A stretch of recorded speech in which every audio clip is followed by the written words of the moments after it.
एक तरफ तो इंडी गठबंधन की ऐसी पॉलिटिक्स है, संसद में नरेंद्र मोदी के खिलाफ नए नए प्लान बन रहे हैं। दूसरी तरफ अमेरिका के साथ ट्रेड डील को लेकर लोगों को उकसाने का भी आरोप लग रहा है, किसानों को भड़काने का आरोप लग रहा है। ऐसा माहौल बनाया जा रहा है कि अमेरिका के साथ ट्रेड डील में भारतीय किसानों के हितों से सीधा समझौता कर दिया गया। आप देखिए कि इस डील के खिलाफ अब किसान संगठनों ने बड़ा ऐलान कर दिया है। कृषि कानून पर प्रदर्शन करने वाले संयुक्त किसान मोर्चा ने इंडिया अमेरिका डील के खिलाफ प्रदर्शन का ऐलान किया है। किसान संगठनों ने 12 फरवरी को बड़े लेवल पर विरोध प्रदर्शन का ऐलान किया है, यानी जिस वक्त संसद का सत्र चल रहा होगा उस वक्त किसान संगठन देश भर में प्रदर्शन करेंगे। संयुक्त किसान मोर्चा ने कहा है कि भारत और अमेरिका के बीच जो डील हुई उसमें एग्रीकल्चर को लेकर सरकार ने अमेरिकन मल्टीनेशनल कॉर्पोरेट्स के सामने पूरी तरह सरेंडर कर दिया है। किसान संगठनों ने इस मामले में तुरंत वाणिज्य मंत्री पीयूष गोयल के इस्तीफे की मांग कर दी। ऑल इंडिया किसान सभा की तरफ से कहा गया है कि dried distillers grains animal feed के लिए लाल ज्वार सोयाबीन ऑयल के लिए मार्केट को खोलने से सीधे सीधे डेयरी सेक्टर पर असर पड़ेगा। यानी किसान संगठन फिर से सड़क पर उतरने वाले हैं, फिर से किसान आंदोलन की जमीन तैयार की जा रही। आप सुनिए, इंडिया यूएस ट्रेड डील को लेकर राकेश टिकैत से लेकर योगेंद्र यादव भाई सब एक्टिव हो गए हैं। सुनिए एक बार इनको, फिर मैं फैक्ट्स बताता हूं। उनका पशु का फीड आएगा, सबसे बड़ी वो है कि पशु का फीड आएगा, जो जब उससे बियर निकाल देते हैं और जो उसका वेस्ट बनता है वो यहाँ पाएगा और उसमें 0% ड्यूटी है। और वो जीएम है, जेनेटिकली मॉडिफाइड सीड से तैयार है, तो हमारे पशु में बीमारी आएगी। राकेश टिकैत हो या योगेंद्र यादव, ये वही लोग हैं जिन्होंने कृषि कानून को लेकर ऐसा माहौल बना दिया था जिससे किसान आंदोलन में महीनों तक जो है वो आंदोलन चलता रहा। अब यही लोग फिर से आगे आ रहे हैं। उधर इंडी वाले और बाकी विपक्ष वाले ट्रेड डील को लेकर माहौल पहले से ही बना रहे हैं। राहुल गांधी और दूसरे लोग क्या कह रहे हैं सुनिए, फिर आपको फैक्ट्स बताता हूं। And my guess is that the government is worried about having a debate on the budget because the issue of the US deal, the way it was done, what has happened, the impact on our farmers is going to be discussed, and the government doesn't want to do that. अब इतना जरूरी चीज ये US tariff deal में जो mislead किया गया देशवासियों को, जहां सीधे सीधे व्हाइट हाउस के इसमें बोला है कि इंडिया ने सारे टैरिफ्स एग्रीकल्चर प्रोड्यूस में जो उसमें जो एनिमल फीड बनता है, एनिमल फीड में उधर गेहूं, मक्का, राइस, ये सब उसमें जाता है। एथेनॉल में से, कई सारे फ्रेश फ्रूट्स में से, नट्स में से, सब में से 0 टैरिफ कर। अब किसान करेगा क्या? अगर अमेरिका की चीजें आएंगी, कुछ मात्रा में आए, ज्यादा आए, उदाहरण के लिए हमारे जानवर का भी फीड बाहर से आएगा, फिर झांसी में बने हुए ग्रास और फॉडर रिसर्च इंस्टीट्यूट का क्या होगा, जिसका काम ही ये है कि हमारे जो जानवर हैं उनको खाना कैसा अच्छा मिले, फॉडर। तो अब बताइए, सुनने में आया कि एनिमल फीड भी वहां से आएगा, सोयाबीन का ऑयल आएगा वहां से। हमारे गन्ना किसानों के लिए बताया गया इथेनॉल से आपको खुशहाली तरक्की होगी, अब इथेनॉल भी आएगा। विपक्षी पार्टियां हों या किसान संगठन, ये लोग डिस्टिलर्स ड्राइड ग्रेन्स का मुद्दा उठा रहे हैं। अब अमेरिकी एथेनॉल भारत आएगा कह रहे हैं और भारतीय किसानों के मार्केट को बर्बाद कर देगा यह आरोप।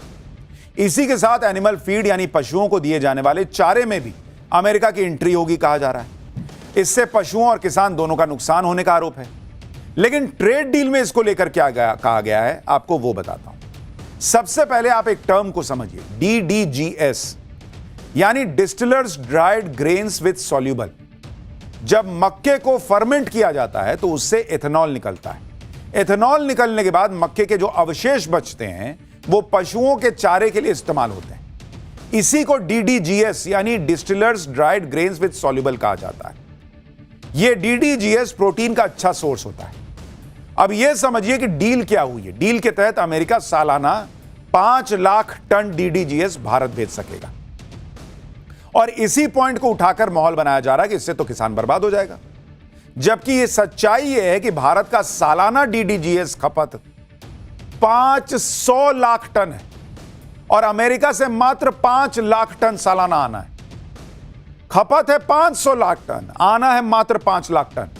यानी अमेरिका से जितना DDGS भारत आएगा वो भारत की खपत का मात्र 1% होगा, इससे ज्यादा हो ही नहीं सकता। तो 1% खपत का आएगा तो भारत के पशु, भारत के किसान कैसे बर्बाद हो जाएंगे भाई?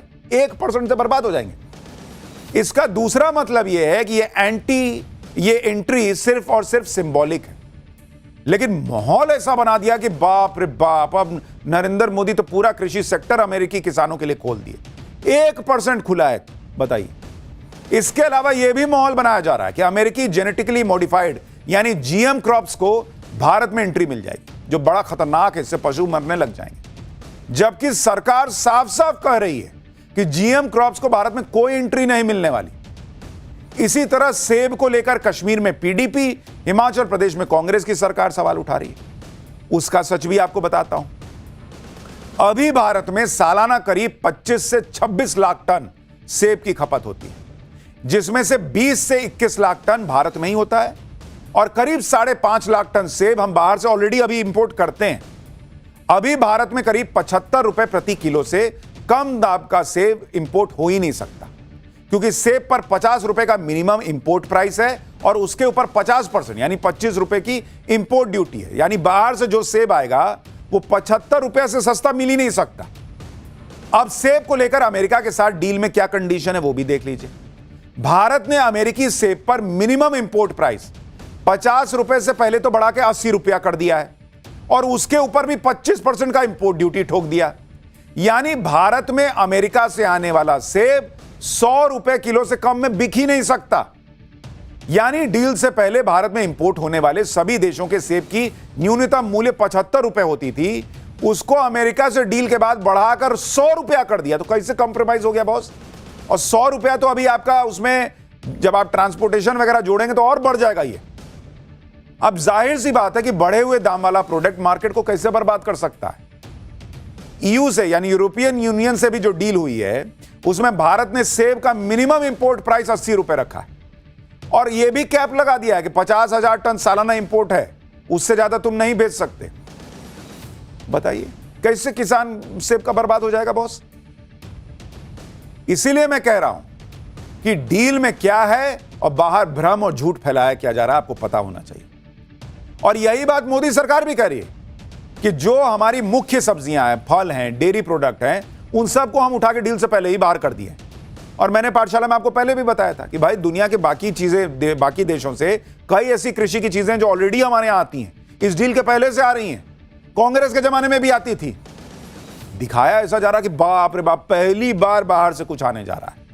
कृषि मंत्री शिवराज सिंह चौहान बता रहे हैं कि कैसे योगर्ट, बटर, मिल्क, मक्खन, घी, बटर ऑयल, पनीर, चीज, इन सब में अमेरिका को कोई एंट्री ही नहीं दी गई।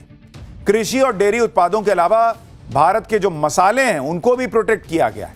काली मिर्च, लौंग, सूखी हरी मिर्च, दालचीनी, धनिया, हींग, अदरक, हल्दी, मेथी, सरसों और दूसरे पाउडर मसाले, ये सब डील से बाहर रखे गए। आप सुनिए ना, कृषि मंत्री पूरी लिस्ट बता रहे हैं भाई कि ये सब डील में रखे ही नहीं है, सब बाहर है। कैसे अमेरिका घुस जाएगा इस सेक्टर में भाई? भारतीय किसानों को नुकसान हो ऐसा कोई उत्पाद सम्मिलित नहीं किया गया है। सभी ऐसी वस्तुओं को समझौते के बाहर रखा गया है। आप देखेंगे सोयाबीन, मक्का, चावल, गेहूं, चीनी, मोटे अनाज, पोल्ट्री, डेयरी, केले, स्ट्रॉबेरी, चेरी, खट्टे फल, हरी मटर, काबुली चना, मूंग, तिलहन, इथेनॉल, तंबाकू जैसे उत्पादों पर कोई टैरिफ में छूट नहीं दी गई है। आलू, प्याज, मटर, बीन्स, खीरा, मशरूम, दलहनी, हमारी उत्पाद, फ्रोजन सब्जियां, संतरे, अंगूर, नींबू, स्ट्रॉबेरी जैसे अमेरिकी कृषि उत्पाद भारत नहीं आएंगे। इसके अलावा मिक्स डब्बा बंद सब्जियां भी भारत नहीं आएंगी। यानी अमेरिका को क्लियर कर दिया गया है कि ये तो आना नहीं, ये हमारे यहां नहीं आना है भाई, ये सब भेजना भी मत। और कुछ को है जो उस पर कोई छूट नहीं दी गई है, रियायत नहीं दी गई है। और ये तो वो प्रोडक्ट्स हैं जिसे अमेरिका की डील से दूर रखा गया है। इसके अलावा अमेरिका की मार्केट में भारत के जिन कृषि उत्पादों पर बहुत कम या शून्य टैक्स लगेगा उसकी भी लंबी लिस्ट है। मसाले हैं, चाय है, कॉफी है, नारियल, सुपारी, काजू, केला, अमरूद, आम, कीवी, पपीता, मशरूम जैसी चीजें शामिल हैं। यानी इसी डील से भारत के किसानों को फायदा होगा। डील को लेकर वाणिज्य मंत्री पीयूष गोयल को सुनिए वो क्या बता रहे हैं। देश में कुछ लोग जो भारत के किसानों के विरोधी है, भारत के किसानों की चिंता नहीं करते हैं, भारत को गुमराह करने की कोशिश करते हैं। मैं डंके की चोट पर कह सकता हूं कि किसी प्रकार से ये करार भारत और यूनाइटेड स्टेट्स ऑफ अमेरिका के बीच भारत के किसानों के हितों को, भारत के एमएसएमईज को, भारत के हैंडीक्राफ्ट और हैंडलूम को किसी प्रकार का कोई नुकसान नहीं पहुंचाता है। इंडी वाले एक बवाल रूस से तेल को लेकर भी मचा रहे हैं, लेकिन इस बात को समझना होगा कि भारत अपनी जरूरत का कच्चा तेल बाहर से मंगवाता है। इसके लिए अलग अलग देशों से डील होती है और यह डील ग्लोबल परिस्थितियों के हिसाब से होती है। ये जो लोग आज हंगामा कर रहे हैं कि बाप रे बाप अब भारत जो है वो रूस से तेल नहीं खरीदेगा, ये 6 महीने पहले से हंगामा काट रहे थे, गदर काट रहे थे कि 6 महीने पहले ट्रंप ने कह दिया कि मेरी मोदी से बात हो गई, अब रूस से तेल नहीं खरीदाएगा, और ये मान लिए थे और तब भी गदर काट दिए थे कि भारत ने रूस से तेल खरीदना बंद कर दिया। हमने पाठशाला में आपको हर बार बताया कि देखिए इतना खरीदा रहा है, इतना खरीदा रहा है। तो 6 महीना झूठ बोल रहे थे ना आप। अब कह रहे हैं कि अब आगे नहीं कैसे भारत खरीदेगा। और भारत हमेशा एक ही चीज बोल रहा है कि भाई हमारी प्राथमिकता यह होती है कि भारत को तेल की पर्याप्त सप्लाई होती रहे, सस्ता तेल जहां से मिलेगा हम खरीदेंगे। पहले भी इसी सोच के साथ भारत दुनिया से तेल खरीदता था, आगे भी इसी सोच के साथ दुनिया से भारत तेल खरीदता रहेगा।